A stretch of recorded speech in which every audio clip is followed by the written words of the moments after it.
ਅਜੋਕੇ ਸਮੇਂ 'ਚ ਵਿਸਮਾਦ ਮਨੁੱਖ ਦੀ ਜ਼ਿੰਦਗੀ 'ਚ ਖਤਮ ਹੁੰਦਾ ਜਾ ਰਿਹਾ ਹੈ, ਕਿਉਂਕਿ ਮਨੁੱਖ ਜਦ ਹੰਕਾਰੀ ਹੋ ਜਾਏ ਤਾਂ ਉਹ ਕਹਿ ਦਿੰਦਾ ਹੈ ਮੈਂ ਸਭ ਕੁਝ ਜਾਣਦਾ। ਜੈਸੇ ਇਹ ਦਾਵਾ ਹੋਵੇ ਕਿ ਮੈਂ ਸਭ ਕੁਝ ਜਾਣਦਾ, ਉੱਥੇ ਵਿਸਮਾਦ ਦਾ ਜਨਮ ਨਹੀਂ ਆਉਂਦਾ, ਉੱਥੇ ਰਹਿਸ ਦਾ ਜਨਮ ਨਹੀਂ ਆਉਂਦਾ, ਉੱਥੇ ਆਸ਼ਚਰਜਤਾ ਪੈਦਾ ਨਹੀਂ ਹੁੰਦੀ। ਹੈਰਾਨਕੁਨ ਅਵਸਥਾ ਉੱਥੇ ਬਣਦੀ ਹੈ ਜਦ ਐਸਾ ਮਨੁੱਖ ਸੋਚੇ ਤੇ ਉਸਦੇ ਕੋਲ ਬਾਰੀਕ ਬੁੱਧ ਹੋਵੇ ਕਿ ਮੈਂ ਜੋ ਕੁਝ ਵੇਖਿਆ ਹੈ ਪੂਰਾ ਨਹੀਂ ਵੇਖਿਆ, ਮੈਂ ਜੋ ਕੁਝ ਸੁਣਿਆ ਹੈ ਪੂਰਾ ਨਹੀਂ ਸੁਣਿਆ, मैं जो कुछ सोचे है पूरा नहीं सोचा, मैं जितना गवन कीता है फिर भी मैं पूरा गवन नहीं कीता, मैनू जो कुछ दिखाई दे रहा है ये इतना ही नहीं, ये होर भी है, ये होर भी है। ऐसी बुद्धि लई विनम्रता चाहिए है, निर्माणता चाहिए है। कहते ने एक बच्चा रहस दे च जीवदा है, एक कवि रहस दे च जीवदा है, एक संत रहस ਦੇ ਚ ਜੀਵਦਾ ਹੈ। ਇਹਨਾਂ ਤਿੰਨਾਂ ਤੋਂ ਇਲਾਵਾ ਮਨੁੱਖ ਦੀ ਜ਼ਿੰਦਗੀ ਦੇ ਚ ਆਸ਼ਚਰਜਤਾ, ਵਿਸਮਾਦ, ਹੈਰਾਨਕੁਨ ਅਵਸਥਾ ਦੇਖਣੀ ਬਹੁਤ ਔਖੀ ਹੈ। ਕਿਉਂ ਕਿ ਇਹਨਾਂ ਤੋਂ ਬਿਨਾਂ ਜੋ ਜੀਵਨ ਹੈ ਉਹ ਅਹੰਕਾਰੀ ਹੈ, ਤੇ ਅਹੰਕਾਰੀ ਦੀ ਜ਼ਿੰਦਗੀ ਚ ਵਿਸਮਾਦ ਨਹੀਂ ਆਉਂਦਾ। ਬੱਚਾ ਵਿਨਿਮਰ ਹੈ, ਜੋ ਕੁਝ ਨਹੀਂ ਜਾਣਦਾ ਉਹਦੇ ਬਾਰੇ ਉਸਦਾ ਜਾਣਕਾਰੀ ਦਾ ਦਾਵਾ ਨਹੀਂ ਹੈ, ਉਹਦੇ ਬਾਰੇ ਉਸਦਾ ਪ੍ਰਗਟਾਵਾ ਨਹੀਂ ਕਿ ਮੈਂ ਜਾਣਦਾ। ਇਸ ਵਾਸਤੇ ਬੱਚਾ ਉੜਦੀਆਂ ਹੋਈਆਂ ਤਿਤਲੀਆਂ ਨੂੰ ਵੇਖ ਕੇ ਵੀ ਵਿਸਮਾਦ ਵਿੱਚ ਲੀਨ ਹੋ ਜਾਂਦਾ ਹੈ। ਬੱਚਾ ਖਿੜੇ ਹੋਏ ਫੁੱਲਾਂ ਨੂੰ ਵੇਖ ਕੇ ਵੀ ਸੋਚਣ ਤੇ ਮਜਬੂਰ ਹੋ ਜਾਂਦਾ ਹੈ ਕਿ ਧਰਤੀ ਦੇ ਚੋਂ ਇਹ ਕੈਸਾ ਸੁਪਨਾ, ਧਰਤੀ ਦੇ ਚੋਂ ਇਹ ਕੈਸਾ ਨੂਰ। ਇੱਕ ਬੱਚਾ ਤੇ ਸੂਰਜ ਨੂੰ ਵੇਖ ਕੇ ਵੀ ਹੈਰਾਨ ਹੋ ਜਾਂਦਾ ਹੈ। ਔਰ ਇਸ ਤਰ੍ਹਾਂ ਦੀ ਥੋੜੀ ਜਿਹੀ ਵੀ ਬੁੱਧ ਰੱਖਣ ਵਾਲਾ ਮਾਸੂਮ ਬੱਚਾ ਜਦ ਰਾਤ ਨੂੰ ਚੰਦਰਮਾ ਨੂੰ ਵੇਖਦਾ ਹੈ ਚਮਕਦੇ ਹੋਏ ਨੂੰ, ਰਹਿਸ ਨਾਲ ਭਰ ਜਾਂਦਾ ਹੈ, ਵਿਸਮਾਦ ਨਾਲ ਭਰ ਜਾਂਦਾ ਹੈ। ਲੇਕਿਨ ਇਹ ਵਿਸਮਾਦ ਬੱਚੇ ਦੀ ਅਬੋਧ ਅਵਸਥਾ ਤੇ ਖੜਾ ਹੈ, ਅਚੇਤ ਅਵਸਥਾ ਤੇ ਖੜਾ ਹੈ। ਇੱਕ ਹੋਰ ਵਿਸਮਾਦ ਹੈ ਜੋ ਕਵੀ ਕੋਲ ਹੈ, ਸ਼ਾਇਰ ਕੋਲ ਹੈ। ਔਰ ਜਿੱਥੇ ਵਿਸਮਾਦ ਨਹੀਂ, ਸ਼ਾਇਰੀ ਦਾ ਜਨਮ ਵੀ ਨਹੀਂ ਆਉਂਦਾ। ਆਮ ਮਨੋਵਿਗਿਆਨੀ ਦਾ ਕਹਿਣਾ ਹੈ ਕਿ ਰਹੱਸਮਈ ਅਵਸਥਾ ਤੋਂ ਹੀ ਕਵਿਤਾ ਦਾ ਜਨਮ ਹੈ, ਸ਼ਾਇਰੀ ਦਾ ਜਨਮ ਹੈ। ਤੇ ਜਿਸ ਸ਼ਾਇਰੀ ਦਾ, ਜਿਸ ਕਵਿਤਾ ਦਾ ਰਹੱਸਮਈ ਵਿਸਮਾਦਮਈ ਅਵਸਥਾ ਤੋਂ ਉਤਪਤੀ ਨਹੀਂ ਹੋਈ, ਜਨਮ ਨਹੀਂ ਹੋਇਆ, ਦਰਅਸਲ ਉਹ ਕਵਿਤਾ ਹੀ ਨਹੀਂ, ਉਹ ਸ਼ਾਇਰੀ ਹੀ ਨਹੀਂ। ਵਿਸਮਾਦ ਜਿੱਥੇ ਮਨੁੱਖ ਹੈਰਾਨ ਹੋ ਜਾਏ, ਵਿਸਮ ਹੋ ਜਾਏ, ਰਹੱਸ ਦੀ ਦੁਨੀਆ ਵਿੱਚ ਖੋ ਜਾਏ, ਇਸ ਲਈ ਤੀਕਸ਼ਣ ਬੁੱਧ ਚਾਹੀਦੀ। ਤੋ ਕਵੀ ਦਾ ਵਿਸਮਾਦ ਅਬੋਧ ਅਵਸਥਾ ਤੇ ਨਹੀਂ ਖੜਾ, ਸੁਬੋਧ ਅਵਸਥਾ ਤੇ ਖੜਾ ਹੈ। ਲੇਕਿਨ ਖੜਾ ਹੈ ਹਿਰਦੇ ਦੇ ਤਲ ਤੇ। ਇਸ ਵਾਸਤੇ ਕਵੀ ਕੋਲ ਰਹਿਸ ਦਾ ਥੋੜਾ ਜਿਹਾ ਰਸ ਵੀ ਹੈ, ਕਵੀ ਕੋਲ ਵਿਸਮਾਦ ਦਾ ਥੋੜਾ ਜਿਹਾ ਰਸ ਵੀ ਹੈ, ਜਦ ਕਿ ਇਹ ਰਸ ਬੱਚੇ ਕੋਲ ਨਹੀਂ ਹੈ। ਹੈਰਾਨਕੁਨ ਅਵਸਥਾ ਜ਼ਰੂਰ ਹੈ, ਲੇਕਿਨ ਇਹ ਰਸ ਨਹੀਂ ਹੈ। ਵਿਸਮਾਦ ਦੇ ਚ ਫਿਰ ਜੀਵਦੇ ਨੇ ਸੰਤ, ਇਹ ਤੀਸਰੀ ਕੋਟੀ ਚ ਆ ਜਾਂਦੇ ਨੇ। ਔਰ ਇਹ ਤੀਸਰੀ ਕੋਟੀ ਸ਼ਿਖਰ ਹੈ, ਸਿਰਮੌਰ ਹੈ, ਉੱਚਤਾ ਹੈ। ਇਹ ਆਪਣੀ ਆਤਮਾ ਦੇ ਤਲ ਤੇ ਜੀਵਦੇ ਨੇ, ਤੇ ਆਤਮਾ ਦੇ ਚੋਂ ਜੋ ਕੁਝ ਵੀ ਚਾਰੋਂ ਪਾਸੇ ਅੰਕੁਰਿਤ ਹੋਇਆ ਹੈ ਔਰ ਹੁੰਦਾ ਰਹਿੰਦਾ ਹੈ, ਇਹਨੂੰ ਵੇਖ ਵੇਖ ਕੇ ਉਹ ਵਿਸਮਾਦ ਹੁੰਦੇ ਨੇ। ਇਸ ਨੂੰ ਵੇਖ ਵੇਖ ਕੇ ਉਹ ਰਸ ਲੈਂਦੇ ਨੇ। ਐਸਾ ਜਗਤ ਦੇ ਚ ਜੋ ਕੁਝ ਅੰਕੁਰਿਤ ਹੁੰਦਾ ਹੈ ਉਸ ਪਰਮ ਆਤਮਾ ਤੋਂ, ਉਹਨੂੰ ਵੇਖ ਵੇਖ ਕੇ ਗੁਰੂ ਨਾਨਕ ਦੇਵ ਜੀ ਮਹਾਰਾਜ ਕਹਿੰਦੇ ਨੇ ਮੈਂ ਵਿਸਮਾਦ ਦੇ ਚਲਾ ਗਿਆ। ਵੇਖ ਵਿਡਾਨ ਰਿਹਾ ਵਿਸਮਾਦ, ਨਾਨਕ ਬੁੱਝਨ ਪੂਰੇ ਭਾਗ। ਸਾਹਿਬ ਕਹਿੰਦੇ ਨੇ ਮੈਂ ਇਹ ਵਿਡਾਨ, ਇਹ ਕੌਤਕ ਵੇਖ ਕੇ ਵਿਸਮਾਦ ਹੋ ਗਿਆ। ਪਰ ਇਹ ਵਿਸਮਾਦਮਈ ਅਵਸਥਾ ਵੀ ਸਾਹਿਬ ਕਹਿੰਦੇ ਨੇ ਨਾਨਕ ਬੁੱਝਨ ਪੂਰੇ ਭਾਗ। ਕੋਈ ਬੁੱਝਦਾ ਹੈ, ਕੋਈ ਜਾਣਦਾ ਹੈ ਪੂਰੇ ਭਾਗਾਂ ਨਾਲ। ਭਾਵ ਉਸਦੀ ਪ੍ਰਾਲਬਧ ਉੱਚੀ ਹੋਵੇ, ਉਸਦੇ ਪੂਰਬਲੇ ਸੰਸਕਾਰ ਮਹਾਨ ਹੋਵਨ, ਉਹਦੇ ਉੱਤੇ ਪ੍ਰਭੂ ਦੀ ਦਇਆ ਬਹੁਤ ਵੱਡੇ ਪੱਧਰ ਤੇ ਹੋਵੇ, ਤਾਂ ਕਿਤੇ ਉਹ ਵਿਸਮਾਦਮਈ ਜੀਵਨ ਜੀਵਦਾ ਹੈ, ਰਹਿਸ ਦੇ ਚ ਜੀਵਦਾ ਹੈ। ਅਜੋਕੀ ਸਦੀ, ਇਹ ਜੋ 20ਵੀਂ ਸਦੀ ਹੈ, ਇਹ ਰਸ ਵਿਹੀਨ ਹੋ ਗਈ ਹੈ, ਕਿਉਂਕਿ ਰਹਿਸ ਵਿਹੀਨ ਹੋ ਗਈ ਹੈ, ਸਵਾਦ ਵਿਹੀਨ ਹੋ ਗਈ ਹੈ, ਕਿਉਂਕਿ ਵਿਸਮਾਦ ਵਿਹੀਨ ਹੋ ਗਈ ਹੈ। ਸਵਾਦ ਤੇ ਉੱਥੇ ਹੈ ਜਿੱਥੇ ਵਿਸਮਾਦ ਹੈ, रस ते उत्थे है जिथे रहस है, रहस खो गया, रस खो गया। विस्माद खो गया, स्वाद खो गया। विस्माद क्यों खोया, रहस क्यों खोया, अहंकार वधिया। ते अहंकारी कहंदा है मैं बदलां नूं जो वेख्या है, मैं वेख लिया पूरा और मैं जान भी लिया। मैं सूरज नूं जो वेख्या है, मैं वेख लिया पूरा और मैं जान भी लिया। ये धरती ये मैं वेख लई है और मैनू जान भी लिया। ये किसी वक्त धरती दा, सूरज दा एक हिस्सा सी। ये धरती टुट के ये थल्ले आई, एक पासे हुई, सदियां तक गर्म रही, फिर ठंडी हुई, फिर इस देश बनस्पति पैदा हुई, फिर सहजे सहजे ये जीवन चलिया जो अज विचर रहा है। इस तरीके नाल एक जानकार बंदा कह देंदा मैं तो सब कुछ जानदा। इस वास्ते विज्ञानक दे कोल रहस नहीं होंदा, विस्माद नहीं होंदा, स्वाद नहीं होंदा। विज्ञानक कोल कवि वाला हिरदा नहीं, विज्ञानक कोल शायर वाला हिरदा नहीं। उसदी पदार्थ दे नाल नेड़ता होंदी होए भी पदार्थ तो दूर ही है, क्योंकि उसने पदार्थ दे वजूद नूं वेख्या, पदार्थ दी रूह नूं नहीं वेख्या। संसार दे आकार नूं वेख्या, उन्हें इस दी बुनियाद नूं नहीं वेख्या, उसने इस दे नूर नूं नहीं वेख्या। तो साहिब श्री गुरु नानक देव जी महाराज दा फरमान मैं वेखदा और वेख वेख के विस्माद हो रहे हैं, रहस विच खो गए हैं। की कुछ वेख रहे हैं और किन्ना पसारा है। इस श्लोक दे गिणती के मुताबिक गुरु नानक देव जी महाराज दसदे जा रहे हैं, विस्माद नाद, विस्माद वेद। प्रथम ते मेरे लिए जो आवाज है, जो मेरे कान सुनते ने, इनू सुन सुन के मैं विस्माद दे चला जाना। असी भी सुनते हैं, बदलों की गर्जन सुनते हैं, कोयलों की कूकू सुनते हैं, मनुखों के बोल सुनते हैं, सागर का गर्जन सुनते हैं, पवन की शांशां सुनते हैं, चिड़ियां का चहचहाना सुनते हैं, संगीत सुनते हैं, गीत सुनते हैं, पर विस्माद नहीं, रहस नहीं। कारण असी नाद दी खलड़ी वेखते हैं, रूह नहीं वेखते, उपरों ही सुनते हैं। ये जितनियां आवाज़ां ने, जो शब्द, जो आवाज, जो स्वर, जो धुनी साडे कंन विच पै रही है, गुरु नानक देव जी महाराज ते इंज कहते ने, जो बोलत है मृग मीन पंखेरू, सो बिन हर जापत है नहीं होर। मेरे लिए ते हे परमात्मा तू ही बोल रहे हैं, किधरे सागर दे गर्जन दे, किधरे पवन दी शांशां दे, किधरे मनुखां दी भाषा दे, किधरे बंदियां दी बोली दे, किधरे पंछियां दे चहचहाण दे। ये आवाज सब तेरी है, ये धुन सब तेरी है। जेता रूप काया तेरी, ये जितना आकार मैनू दिखाई दे रहा है, ये तेरी काया है, ये तेरा वजूद है। और इस वजूद दे चों जो कुछ भी प्रगट हो रहा है, ये तू ही है। तो साहिब कहते ने विस्माद नाद, ये जो शब्द है, ये जो स्वर है, ये जो आवाज है, इनू मैं सुनदा ते विस्माद हो जाना। हैरानगी होवेगी विस्माद शब्द नू सुन के, विस्माद आवाज नू सुन के।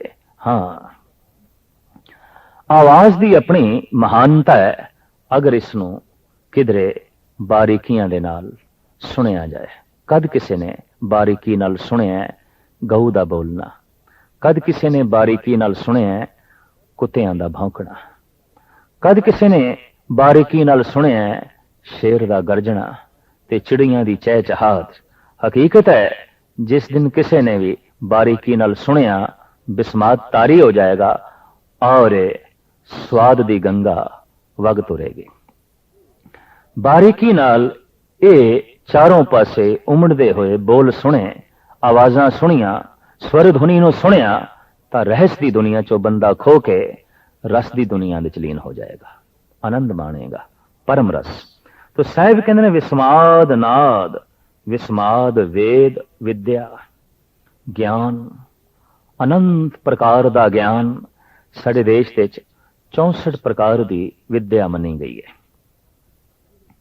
लेकिन इसनूं फिर भी थोड़ा जिहा तकसीम करिए तां पदार्थ का ज्ञान, कला का ज्ञान, आत्मा का ज्ञान, इंज 3 ਤਰ੍ਹਾਂ ਦੇ ਗਿਆਨ ਵਿੱਚ 64 ਤਰ੍ਹਾਂ ਦੀ ਵਿਦਿਆ ਆਉਂਦੀ ਹੈ। ਤੇ ਸਾਹਿਬ ਕਹਿੰਦੇ ਨੇ ਇਹ ਜਿਹੜੀ ਵਿਦਿਆ ਹੈ, ਇਹ ਜਿਹੜਾ ਗਿਆਨ ਹੈ, ਇਹਨੂੰ ਵੀ ਮੈਂ ਮਹਿਸੂਸ ਜਦ ਕਰਦਾ ਤੇ ਵਿਸਮਾਦ ਦੇ ਚਲਾ ਜਾਂਦਾ। ਗਿਆਨ, ਸੂਝ, ਸਮਝ, ਇਹ ਵਿਦਿਆ ਨੂੰ ਪੜ੍ਹਦਿਆਂ ਹੋਇਆਂ ਜਿਹੜਾ ਵਿਦਿਆਰਥੀ ਵਿਸਮਾਦ ਦੇ ਚਲਾ ਜਾਏ ਉਹ ਸੰਤ ਹੈ।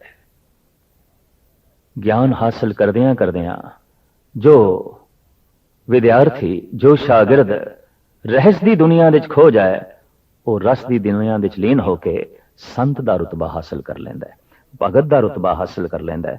ਤਾਂ ਸਾਹਿਬ ਕਹਿੰਦੇ ਨੇ ਮੈਂ ਇਸ ਵਿਦਿਆ ਨੂੰ ਮਹਿਸੂਸ ਕਰਕੇ, ਚਾਰੋਂ ਪਾਸੇ ਬਿਖਰੇ ਹੋਏ ਗਿਆਨ ਨੂੰ ਮਹਿਸੂਸ ਕਰਕੇ ਵਿਸਮਾਦ ਹੋ ਜਾਂਦਾ। ਔਰ ਗਿਆਨ ਹਰ ਇੱਕ ਚੀਜ਼ ਦੇ ਛੁਪਿਆ ਹੋਇਆ ਹੈ, ਲੈਣ ਦੀ ਸਮਰੱਥਾ ਹੋਵੇ। ਦਰਖਤ ਦਾ ਇੱਕ ਨਿੱਕਾ ਜਿਹਾ ਪੱਤਾ ਵੀ ਆਪਣੇ ਵਿੱਚ ਬਹੁਤ ਕੁਝ ਛੁਪਾਈ ਬੈਠਾ ਹੈ ਜੇ ਅਸੀਂ ਉਸ ਨੂੰ ਜਾਣਨਾ ਚਾਹੀਏ। ਰੇਤ ਦਾ ਇੱਕ ਨਿੱਕਾ ਜਿਹਾ ਜ਼ਰਾ ਆਪਣੇ ਵਿੱਚ ਬਹੁਤ ਕੁਝ ਸਮੇਟ ਕੇ ਬੈਠਾ ਹੈ ਜੇ ਅਸੀਂ ਖੋਲਣਾ ਚਾਹੀਏ। ਸਾਗਰ, ਸੂਰਜ ਦੀ ਕਿਰਨ, ਚੰਦਰਮਾ, ਮਨੁੱਖ, ਬਨਸਪਤੀ, ਪਸ਼ੂ, ਪੰਖੀ, ਹਰ ਇੱਕ ਗਿਆਨ ਦੇ ਸਾਗਰ ਨੇ। ਚਾਰੋਂ ਪਾਸੇ ਗਿਆਨ ਦਾ ਉਮੜਿਆ ਹੋਇਆ ਸਾਗਰ ਹੈ। ਮਨੁੱਖ ਅਗਰ ਯਤਨ ਕਰੇ ਤਾਂ ਇਸ ਸਾਗਰ ਦੇ ਚੋਂ ਕੁਛ ਇੱਕ ਅੰਮ੍ਰਿਤ ਦੇ ਘੁੱਟ ਪਾਨ ਕਰਕੇ ਰਹਿਸ ਦੀ ਦੁਨੀਆ ਵਿੱਚ ਖੋ ਸਕਦਾ ਹੈ, ਰਸ ਦਾ ਆਨੰਦ ਮਾਣ ਸਕਦਾ ਹੈ। ਤਾਂ ਸਾਹਿਬ ਕਹਿੰਦੇ ਨੇ ਮੈਂ ਜਦ ਵਿਦਿਆ ਨੂੰ ਮਹਿਸੂਸ ਕਰਦਾ ਜੋ ਚਾਰੋਂ ਪਾਸੇ ਬਿਖਰੀ ਪਈ ਹੈ, ਗਿਆਨ ਨੂੰ ਮਹਿਸੂਸ ਕਰਦਾ ਜੋ ਜ਼ਰਰੇ ਜ਼ਰਰੇ ਵਿੱਚ ਮੌਜੂਦ ਹੈ, ਤਾਂ ਮੈਂ ਵਿਸਮਾਦ ਹੋ ਜਾਂਦਾ। ਵਿਸਮਾਦ ਜੀ, ਵਿਸਮਾਦ ਭੇਦ। ਫਿਰ ਮੈਂ ਵੇਖਦਾ ਜੀਵਾਂ ਨੂੰ ਔਰ ਜੀਵਾਂ ਦੇ ਭੇਦ ਨੂੰ, ਮੈਂ ਤੇ ਵਿਸਮਾਦ ਹੋ ਜਾਂਦਾ। ਇੱਕ ਚਿੜੀ ਤੋਤੇ ਨਾਲ ਮੇਲ ਨਹੀਂ ਖਾਂਦੀ, ਤੋਤਾ ਕੌਵੇ ਨਾਲ ਮੇਲ ਨਹੀਂ ਖਾਂਦਾ, ਕੌਵਾ ਇਲ ਨਾਲ ਮੇਲ ਨਹੀਂ ਖਾਂਦੀ, ਇਲ ਬਾਜ਼ ਨਾਲ ਮੇਲ ਨਹੀਂ ਖਾਂਦਾ, ਬਾਜ਼ ਕਬੂਤਰ ਨਾਲ ਮੇਲ ਨਹੀਂ ਖਾਂਦਾ, ਔਰ ਇਸੇ ਤਰੀਕੇ ਨਾਲ ਕਬੂਤਰ ਕੋਇਲਾਂ ਨਾਲ ਮੇਲ ਨਹੀਂ ਖਾਂਦਾ। ਸਿਰਫ ਆਕਾਰ ਦਾ ਭੇਦ ਨਹੀਂ ਹੈ, ਹੋਰ ਵੀ ਬਾਰੀਕ ਭੇਦ ਹੈ। ਸਾਰੇ ਕੁੱਤੇ ਵੀ ਇੱਕ ਜੈਸੇ ਨਹੀਂ ਨੇ, ਸਾਰੇ ਸ਼ੇਰ ਵੀ ਇੱਕ ਜੈਸੇ ਸ਼ੇਰ ਨਹੀਂ ਨੇ, ਸਾਰੀਆਂ ਬੱਕਰੀਆਂ ਵੀ ਇੱਕ ਜੈਸੀਆਂ ਬੱਕਰੀਆਂ ਨਹੀਂ ਨੇ, ਸਾਰੀਆਂ ਭੇਡਾਂ ਵੀ ਇੱਕ ਜੈਸੀਆਂ ਭੇਡਾਂ ਨਹੀਂ ਨੇ, ਔਰ ਸਾਰੇ ਮਨੁੱਖ ਵੀ ਇੱਕ ਜੈਸੇ ਮਨੁੱਖ ਨਹੀਂ ਨੇ, ਸਾਰੇ ਦਰਖਤ ਵੀ ਇੱਕ ਜੈਸੇ ਦਰਖਤ ਨਹੀਂ ਨੇ। ਸਾਹਿਬ ਕਹਿੰਦੇ ਨੇ ਜਦ ਮੈਂ ਜੀਵਾਂ ਨੂੰ ਵੇਖਦਾ ਜੋ ਬਨਸਪਤੀ ਦੇ ਚ ਨੇ, ਪਸ਼ੂ ਪੰਖੀਆਂ ਦੇ ਚ ਨੇ, ਕੀੜੇ ਮਕੌੜਿਆਂ ਦੇ ਚ ਨੇ, ਤੇ ਫਿਰ ਮੈਂ ਇਹਨਾਂ ਦੇ ਭੇਦ ਵੇਖਦਾ। ਬੜੀ ਦੂਰੀ ਹੈ, ਆਪਸ ਦੇ ਚ ਕੋਈ ਮੇਲ ਹੀ ਨਹੀਂ। ਬੱਕਰੀ ਦਾ ਕੀ ਮੇਲ ਹੈ ਗਊ ਨਾਲ, ਤੇ ਗਊ ਦਾ ਕੀ ਮੇਲ ਹੈ ਸ਼ੇਰ ਦੇ ਨਾਲ, ਤੇ ਸ਼ੇਰ ਦਾ ਕੀ ਮੇਲ ਹੋ ਸਕਦਾ ਹੈ ਹਾਥੀ ਨਾਲ, ਤੇ ਹਾਥੀ ਦਾ ਕੀ ਮੇਲ ਹੋ ਸਕਦਾ ਹੈ ਘੋੜਿਆਂ ਨਾਲ। ਇਹ ਤੇ ਬੜੀ ਦੂਰੀ ਹੈ, ਭੇਦ ਹੈ। ਸਾਹਿਬ ਕਹਿੰਦੇ ਨੇ ਐਸਾ ਜਦ ਮੈਂ ਸੰਸਾਰ ਦੇ ਵਿੱਚ ਭੇਦ ਵੇਖਦਾ, ਇੱਕ ਦਰਿਆ ਦਾ ਦੂਸਰੇ ਦਰਿਆ ਨਾਲ ਕੀ ਮੇਲ ਹੈ, ਇੱਕ ਪਹਾੜ ਦਾ ਦੂਸਰੇ ਪਹਾੜ ਨਾਲ ਕੀ ਮੇਲ ਹੈ, ਇੱਕ ਗ੍ਰਹਿ ਨਛੱਤਰ ਤਾਰੇ ਸਿਆਰੇ ਦਾ ਦੂਜਿਆਂ ਨਾਲ ਕੀ ਮੇਲ ਹੈ, ਦੂਰੀਆਂ, ਭੇਦ। ਇਸ ਭੇਦ ਨੂੰ ਜਦ ਮੈਂ ਵੇਖਦਾ ਤਾਂ ਵਿਸਮਾਦ ਤਾਰੀ ਹੁੰਦਾ ਹੈ। ਇਹ ਭੇਦ ਆਪਾਂ ਵੀ ਰੋਜ਼ ਵੇਖਦੇ ਹਾਂ, ਚਾਰੋਂ ਪਾਸੇ ਸਾਨੂੰ ਦਿਖਾਈ ਦਿੰਦਾ ਹੈ। ਬੰਦੇ ਵਿੱਚ ਭੇਦ ਹੈ, ਮਨੁੱਖ ਦੇ ਵਿੱਚ ਅੰਤਰਾਲ ਹੈ। ਸਾਰਾ ਜੀਵਨ, ਸਾਰੇ ਜੀਵ, ਮਹਾਰਾਜ ਕਹਿੰਦੇ ਨੇ ਇਹਨਾਂ ਦੇ ਵਿਚਕਾਰ ਇੱਕ ਭੇਦ ਦੀ ਦੀਵਾਰ ਹੈ। ਇਹ ਭੇਦ ਚਾਹੇ ਰੰਗ ਦਾ ਹੈ, ਰੂਪ ਦਾ ਹੈ, ਜ਼ਾਤ ਦਾ ਹੈ, ਪਾਤ ਦਾ ਹੈ, ਨਸਲ ਦਾ ਹੈ, ਔਰ ਇਸ ਤੋਂ ਇਲਾਵਾ ਮਨੁੱਖੀ ਦੁਨੀਆ ਵਿੱਚ ਭਾਸ਼ਾ ਦਾ ਹੈ, ਮਜ਼ਹਬ ਦਾ ਹੈ। ਗਰਜ਼ ਕੇ ਹਰ ਜੀਵਾਂ ਦੇ ਵਿੱਚ ਭੇਦ ਹੈ। ਰੇਸ਼ਮ ਦੇ ਕੀੜੇ ਬਿਸ਼ਟਾ ਦੇ ਕੀੜੇ ਜੈਸੇ ਨਹੀਂ ਨੇ, ਬੜਾ ਭੇਦ ਹੈ। ਜਦਕਿ ਰੇਸ਼ਮ ਦਾ ਕੀੜਾ ਵੀ ਕੀੜਾ ਹੈ, ਬਿਸ਼ਟਾ ਦਾ ਕੀੜਾ ਵੀ ਕੀੜਾ ਹੈ, ਪਰ ਬਹੁਤ ਵੱਡਾ ਭੇਦ ਹੈ, ਬਹੁਤ ਵੱਡੀ ਆਪਸ ਵਿੱਚ ਖੜੀ ਦੀਵਾਰ ਹੈ। ਇਸੇ ਤਰੀਕੇ ਨਾਲ ਮਨੁੱਖਾਂ ਦੇ ਤਲ ਤੇ ਭੇਦ ਹੈ। ਤਾਂ ਸਤਿਗੁਰੂ ਦੇਵ ਜੀ ਮਹਾਰਾਜ ਕਹਿੰਦੇ ਨੇ ਵਿਸਮਾਦ ਜੀ, ਵਿਸਮਾਦ ਭੇਦ, ਵਿਸਮਾਦ ਰੂਪ, ਵਿਸਮਾਦ ਰੰਗ। ਫਿਰ ਮੈਂ ਰੂਪ ਵੇਖਦਾ, ਚਾਰੋਂ ਪਾਸੇ ਬਿਖਰਿਆ ਹੋਇਆ, ਪੰਛੀਆਂ ਦਾ ਰੂਪ, ਮਨੁੱਖਾਂ ਦਾ ਰੂਪ, ਪਸ਼ੂਆਂ ਦਾ ਰੂਪ, ਤੇ ਫਿਰ ਇਹਦੇ ਉੱਤੇ ਚੜਿਆ ਹੋਇਆ ਮੈਂ ਰੰਗ ਵੇਖਦਾ। ਕੋਈ ਕਿਸੇ ਰੰਗ ਦਾ, ਕੋਈ ਕਿਸੇ ਰੰਗ ਦਾ, ਤੇ ਕਿਸੇ ਨੂੰ ਤੇ ਕਈ ਰੰਗ ਦੇ ਦਿੱਤੇ। ਇੱਕ ਮੱਛੀ ਦੇ ਕਈ ਰੰਗ ਦੇਖਣ ਨੂੰ ਮਿਲਦੇ ਨੇ, ਇੱਕ ਪਕਸ਼ੀ ਦੇ ਚ ਕਈ ਰੰਗ ਦੇਖਣ ਨੂੰ ਮਿਲਦੇ ਨੇ। ਔਰ ਮਨੁੱਖ ਅਗਰ ਥੋੜਾ ਜਿਹਾ ਵੀ ਧਾਰਮਿਕ ਹੈ ਤੇ ਬਾਰੀਕ ਬੁੱਧ ਰੱਖਦਾ ਹੈ, ਵਿਸਮਾਦ ਤਾਰੀ ਹੋਏ ਬਿਨਾ ਰਹਿ ਨਹੀਂ ਸਕੇਗਾ। ਹੇਮਕੁੰਡ ਦੀ ਯਾਤਰਾ ਦੇ ਸਮੇਂ ਇੱਕ ਉਦਾਸੀ ਮਹਾਤਮਾ ਨੇ ਰਸਤੇ ਵਿੱਚ ਬੈਂਗਣਾ ਦੇ ਇੱਕ ਖੇਤ ਨੂੰ ਵੇਖ ਕੇ ਉਹਦੇ ਨੇਤਰ ਸੱਜਲ ਹੋਏ ਤੇ ਬੈਂਗਣ ਨੂੰ ਗਲਵਕੜੀ ਚ ਲੈ ਲਿਆ, ਉਹਦੇ ਬੂਟੇ ਨੂੰ। ਆਮ ਲੋਕਾਂ ਦੀ ਦ੍ਰਿਸ਼ਟੀ ਗੋਚਰ ਜਦ ਇਹ ਘਟਨਾ ਹੋਈ ਤੇ ਇੰਜ ਮਹਿਸੂਸ ਹੋਇਆ ਜੈਸੇ ਕਿ ਪਾਗਲ ਹੈ, ਲੇਕਿਨ ਨਹੀਂ, ਉਹਦੀ ਰਸਨਾ ਤੋਂ ਬੋਲ ਨਿਕਲ ਰਹੇ ਸਨ, ਬਲ ਬਲ ਜਾऊं ਸ਼ਾਮ ਸੁੰਦਰ ਕੇ ਅਕਥ ਕਥਾ ਜਾਂ ਕੀ ਬਾਤ ਸੁਣੀ। हे ਅਕਥ ਪ੍ਰਭੂ, हे ਸ਼ਾਮ ਸੁੰਦਰ, ਅੱਜ ਤੂੰ ਇਸ ਬੈਂਗਣ ਵਿੱਚ ਬੜਾ ਸੋਹਣਾ ਮੁਖੜਾ ਦਿਖਾਇਆ ਹੈ। श्याम रंग भी कितना सुंदर हो सकता है, श्याम रंग भी कितना प्रभावित कर सकता है, श्याम रंग भी कितना मन नूं अंदोलित कर सकता है। हे प्रभु, ये तू बैंगणा दे राही दिखाना सी मैनूं। रोज वेखदे हां बैंगण, लेकिन बैंगण दे विच श्याम सुंदर दे दर्शन कित्थे? इसलिए एक बारीक बुद्ध चाहिदी है, इसलिए कवि दा हिरदा चाहिदा है, इसलिए संत दी आत्मा चाहिदी है। फिर ते बैंगण भी परमात्मा जैसे दिखाई देंगे कि जे ये बुद्ध नहीं तो हो सकता है परमात्मा भी बैंगणा जैसे ही दिखाई देवे। कुछ भी नहीं, कुछ भी नहीं। तो सतगुरुदेव जी महाराज कहते हैं, विस्माद रूप विस्माद रंग, मैं रूप वेखदा, जिथे तक वेखदा ते फिर उन्हां दा रंग वेखदा। हे मेरे अकाल पुरख, विस्माद मेरे ते तारी हो जाता है, मैं ते रहस दी दुनिया दे खो जाना। फिर अगां चल के साहिब कहते विस्माद नांगे फिरे जंत। हे अकाल पुरख, मैं हैरान हो जाना कि मनुख कपड़े पहनते हैं, पशु कपड़े नहीं पहनते, पक्षी कपड़े ही नहीं पहनते, नगन घूमते पे ने ते उन्होंने अपनी नगनता का कोई बोध भी नहीं है, नगनता ते कोई शर्मसारी भी नहीं है, नगनता का कोई एहसास भी नहीं है। जबकि असी रोज ये नंगे पशु वेखते हैं, कदी विस्माद तारी नहीं होया। बारीक बुद्ध चाहिए। तो साहिब श्री गुरु नानक देव जी महाराज का फरमान, विस्माद नांगे फिरे जन, विस्माद पाऊं विस्माद पानी, विस्माद अग्नि खेडे विडाणी। साहिब कहते ने, वगदी हुई पवन नूं वेख के मैं विस्माद दी दुनिया विच खो जाना। इसनूं महान कवि सूरबीर संत गुरु गोबिंद सिंह जी महाराज अकाल उस्तत विच इंज बयान करते हैं, कहूं पवन होए के बहे बेग ऐसे, कहे मोह न आवे कथों ताहे कैसे। हे प्रभु, किधरे तू पवन बन के जद मैनू स्पर्श करके लंघ जाना है, जद मैनू छू करके लंघ जाना है, तो यह छूना मैनू बहुत बड़ा सुख दे जाता है। गर्मी है, पसीना आ रहा है, तो पवन छू के लंघ गई है। एक संसारी नू तो ऐसा महसूस होगा, हवा का झोंका आया है, कुछ ताजगी दे गया। एक कवि नू कुछ होर ढंग नाल महसूस होगा, पर जिहड़ा एक संत है उन्हें तो कहना, हे प्रभु, तू अज छू के लंघे है, बड़ा सुख दे गया, तू छू के लंघे है, मेरा पसीना सुख गया, तू मैनू स्पर्श करके लंघे है, तू मेरे अज गलवकड़ी च लगे है। पवन भी परमात्मा है, जबकि कईयां लई ते हो सकता है परमात्मा भी सिर्फ वगदी हुई हवा ही होवे और कुछ नहीं। नहीं, संत लई ते वगदी हुई पवन ये ते परमात्मा है। चारों पासे परमात्मा छू रहा है, सानू स्पर्श कर रहा है, किधरे पवन के रूप में, किधरे धरती के रूप में, किधरे सूरज दीयां किरणां के रूप में, किधरे होर अदृश्य तरंगां के रूप में, चारों पासे सानू छू रहा है। पर एक बदकिस्मती है, असी उसनू नहीं छू रहे। असी अखां बंद कर लेने, असी अपने हिरदे दे उत्ते एक बहुत वड्डा पत्थर रख लेने, फिर भी सानू छू रहा है। उहदी स्पर्शता का बोध क्यों नहीं हो रहा? क्योंकि बुद्धि विकसित नहीं हुई। गुरु जन पास आना, सतसंग दे आना, इसका मुख मकसद जिहड़ा है वो इतना ही है कि हार परयो स्वामी के द्वारे दीजे बुद्ध विवेका। हे प्रभु, वो विवेक बुद्ध मैनू दे कि चारों पासे तू जिहड़ा मैनू छू रहे हैं, इसका मैनू बोध हो जाए, इसका मैनू पता चल जाए। ऐसा भी हो सकता है कि मां बाप दा हाथ जो सिर ते पे है, अगर बंदा रहस्यवादी है तो ऐसा सोचेगा अज ते परमात्मा ने असीस दे दी, अज ते ईश्वर ने असीस दे दी, मां दे रूप विच, पिता दे रूप विच, गुरु दे रूप विच, उस्ताद दे रूप विच।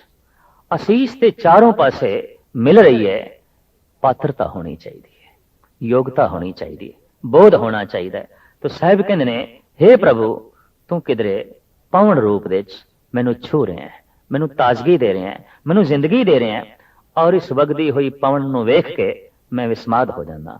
ਵਿਸਮਾਦ ਪਾਉਣ, ਵਿਸਮਾਦ ਪਾਣੀ। ਹੇ ਪ੍ਰਭੂ, ਵਗਦੇ ਹੋਏ ਦਰਿਆਵਾਂ ਨੂੰ, ਬਰਸਦੀਆਂ ਹੋਈਆਂ ਬੂੰਦਾਂ ਨੂੰ, ਸਾਗਰ ਦੀਆਂ ਲਹਿਰਾਂ ਨੂੰ, ਝੀਲਾਂ ਨੂੰ, ਔਰ ਥਾਂ ਥਾਂ ਤੇ ਪਏ ਪਾਣੀ ਨੂੰ ਤੇ ਬੁਝਾ ਰਹੇ ਪਿਆਸ, ਇਹ ਪਾਣੀ, ਮੈਂ ਤੇ ਵਿਸਮਾਦ ਹੋ ਜਾਂਦਾ। ਸਰੀਰ ਦੇ ਵਿੱਚ ਇਹ ਪਾਣੀ, ਹੇ ਪ੍ਰਭੂ, ਮੈਂ ਤੇ ਰਹਿਸ ਦੀ ਦੁਨੀਆ 'ਚ ਖੋ ਜਾਂਦਾ। ਇਹ ਪਾਣੀ ਅਸੀਂ ਵੇਖਦੇ ਹਾਂ, ਜੈਸੇ ਬਾਰੀਕ ਬੁੱਧ ਦੀ ਪ੍ਰਾਪਤੀ ਹੋਵੇਗੀ, ਪਾਣੀ ਪਾਣੀ ਨਹੀਂ ਦਿਖਾਈ ਦੇਗਾ।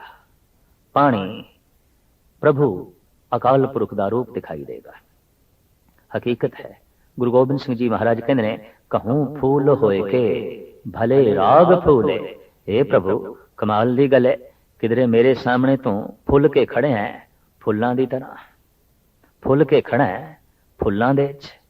ਐਸਾ ਸੋਪਣ, ऐसी कोमलता, तू इतना कोमल है, तू इतना सुंदर है, तू इतना सुगंधित है।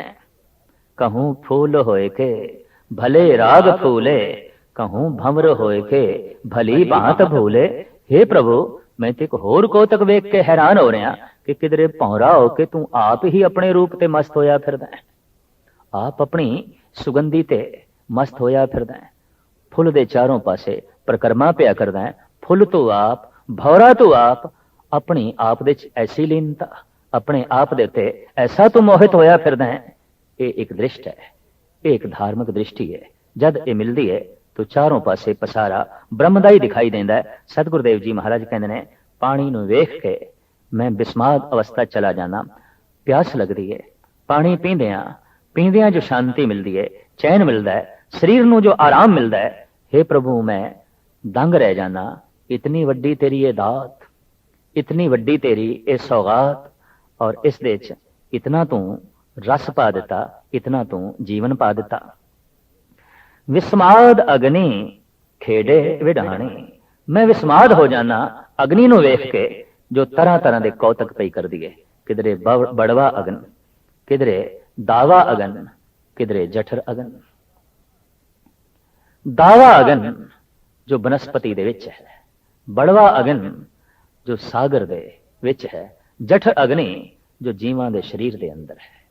साहिब कहंदे ने, मैं ते दंग हां, वख वख ये अग्नियां वख वख कौतक कर रही ने, अपने अपने ढंग नाल ये तमाशा कर रही ने। और इन्हां दा तमाशा मैं रोज पिया वेखदा। किधरे बड़वा अगन सागर नूं अंदोलित करके उन्होंने बदलों का रूप दे देंदी है। किधरे दावा अग्नि बनस्पति दे चों प्रगट होके तरह तरह के होर कौतक कर दी है। ते किधरे शरीरां दे च जठर अग्नि पाचन शक्ति का काम कर दी है, जीवन देण का काम कर दी है। अग्नि दे ऐसे कौतक ते जीवन देण दे वसीले वेख के, हे प्रभु मैं ते विस्माद दी दुनिया दे खो जाना। विस्माद अग्नि खेडे विडाणी, विस्माद धरती विस्माद पानी। साहिब कहते ने, मैं विस्मादमई अवस्था चला जाना धरती दे कौतक वेख के, धरती दी होंद नूं वेख के, इहदी कृत कर्म नूं वेख के। ते इस धरती दे उत्ते जो अनेकां खाणियां ने, अंडज जेरज सेतज उत्पुज, जो अंडियां तो पैदा हो रहे हैं, जेर तो पैदा हो रहे हैं, पसीने तो पैदा हो रहे हैं, उत्पुज खाणियां जो बनस्पति है, इन्हां खाणियां नूं वेख के भी मैं विस्मादमई अवस्था दे चला जाना। विस्माद साध लगे प्राणी। हे अकाल पुरख, जीवां नूं जद स्वाद दे च लीन मैं देखदा ते स्वादां दे च ग्रसे हुए मैं देखदा, मैं ते इत्थे भी विस्माद हो जाना। हर जीव किसे न किसे रस दे पिछे दौड़ रहा है ते हर जीव दे अंदर कोई ना कोई रस जिहड़ा है वो प्रधान है। विस्माद साध लगे प्राणी, विस्माद संजोग विस्माद विजोग। हे प्रभु, जीवां दा संजोग ते जीवां दा विजोग। मनुख दा ही संजोग नहीं, मनुख दा पशुआं नाल भी संजोग है। घर दे जो गऊ है पालतू, उस नाल भी कोई साडा पूर्वला संजोग है। घर दे जो कुत्ते ने, उन्हां नाल भी साडा कोई संजोग है पूर्वला। घर दे जो बूटे ने फुल्लां दे चाहे फल्लां दे, इन्हां नाल भी साडा कोई पूर्वला संजोग है। मनुख दा मनुख नाल जो मेल, मनुख दा जो बनस्पति नाल मेल, जिहड़ी बनस्पति ज्यादा अंदौलत करे ਉਸ ਨਾਲ ਕੋਈ ਸਾਡਾ ਸੰਬੰਧ ਹੈ। ਜਿਹੜੇ ਪਸ਼ੂ ਜ਼ਿਆਦਾ ਅੰਦੋਲਤ ਕਰਨ, ਜ਼ਿਆਦਾ ਕਸ਼ਿਸ਼ ਦਾ ਬਾਇਸ ਬਣਨ, ਉਹਨਾਂ ਪਸ਼ੂਆਂ ਨਾਲ ਸਾਡਾ ਕੋਈ ਸੰਬੰਧ ਰਹਿ ਗਿਆ ਹੈ। ਔਰ ਇਸੇ ਤਰੀਕੇ ਨਾਲ ਜਿਹੜਾ ਮਨੁੱਖ ਜ਼ਿਆਦਾ ਪ੍ਰਭਾਵਿਤ ਕਰੇ ਤੇ ਜਿਸ ਦੀ ਚਾਹਤ ਬਹੁਤ ਜ਼ਿਆਦਾ ਪੈਦਾ ਹੋਵੇ, ਉਸ ਨਾਲ ਕੋਈ ਸੰਜੋਗ ਸਾਡਾ ਪੂਰਬਲਾ ਵੀ ਹੈ। ਤੋ ਸਤਿਗੁਰੂ ਦੇਵ ਜੀ ਮਹਾਰਾਜ ਕਹਿੰਦੇ ਨੇ, ਇਹ ਜੀਵਾਂ ਦੇ ਤਰ੍ਹਾਂ ਤਰ੍ਹਾਂ ਦੇ ਮੈਂ ਸੰਜੋਗ ਵੇਖਦਾ, ਵੇਖ ਕੇ ਹੈਰਾਨ ਹੋ ਜਾਂਦਾ, ਤੇ ਸੰਜੋਗ ਦੇ ਨਾਲ ਜੁੜਿਆ ਹੋਇਆ ਵਿਜੋਗ ਵੇਖਦਾ, ਵਿਛੋੜਾ ਵੇਖਦਾ, ਮਿਲਣਾ ਹੈ ਤੇ ਫਿਰ ਵਿਛੜਨਾ ਹੈ। ਇਹ ਵੀ ਮੈਨੂੰ ਵਿਸਮਾਦਮਈ ਅਵਸਥਾ ਵਿੱਚ ਲੈ ਜਾਂਦਾ ਹੈ। ਵਿਸਮਾਦ ਭੁੱਖ, ਵਿਸਮਾਦ ਭੋਗ, ਜੀਵਾਂ ਨੂੰ ਜੋ ਭੁੱਖ ਲੱਗਦੀ ਹੈ, ਇਹ ਵੇਖ ਕੇ ਵੀ ਮੈਂ ਹੈਰਾਨ ਹੋ ਜਾਂਦਾ। ਤੇ ਭੁੱਖ ਲੱਗੇ ਮਨੁੱਖ ਜਦ ਭੋਗ ਦੇ ਚ ਲੀਨ ਹੁੰਦੇ ਨੇ, ਰਸ ਦੇ ਚ ਲੀਨ ਹੁੰਦੇ ਨੇ, ਤਾਂ ਉਸ ਭੁੱਖ ਨੂੰ ਵੇਖ ਕੇ ਤੇ ਭੋਗ ਨੂੰ ਵੇਖ ਕੇ, हे ਪ੍ਰਭੂ, ਮੈਂ ਤੇ ਸਮਾਧੀ ਲੀਨ ਹੋ ਜਾਂਦਾ। ਵਿਸਮਾਦ ਸਿਫਤ, ਵਿਸਮਾਦ ਸਾਲਾ, ਤੇਰੀ ਜਿਹੜੀ ਸਿਫਤ ਉਹ ਸਲਾਹ ਹੈ, ਉਸਦੇ ਜੋ ਰਸ ਹੈ ਤੇ ਆਨੰਦ ਹੈ, हे ਪ੍ਰਭੂ, ਇਹ ਵੇਖ ਕੇ ਵੀ ਮੈਂ ਵਿਸਮਾਦ ਹੋ ਜਾਣਾ।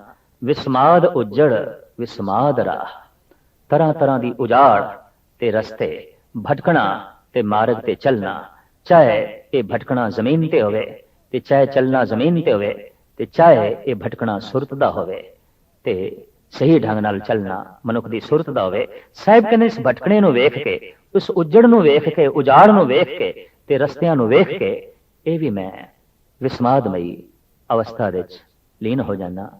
ਵੇਖ ਵਿਡਾਣ ਰਿਹਾ ਵਿਸਮਾਦ, ਨਾਨਕ ਬੁੱਝਣ ਪੂਰੇ ਭਾਗ। ਮੈਂ ਇਸ ਵਿਸਮਾਦ ਨੂੰ ਵੇਖ ਕੇ ਆਨੰਦਮਈ ਅਵਸਥਾ ਵਿੱਚ ਲੀਨ ਹੋ ਕੇ ਰਸ ਮਾਣਦਾ, ਪਰ ਇਹ ਵਿਸਮਾਦ ਬੁਝਿਆ ਜਾਂਦਾ ਹੈ ਉੱਚੇ ਭਾਗਾਂ ਨਾਲ, ਉੱਚੀ ਬਖਸ਼ਿਸ਼ ਨਾਲ, ਉੱਚੀ ਰਹਿਮਤ ਨਾਲ।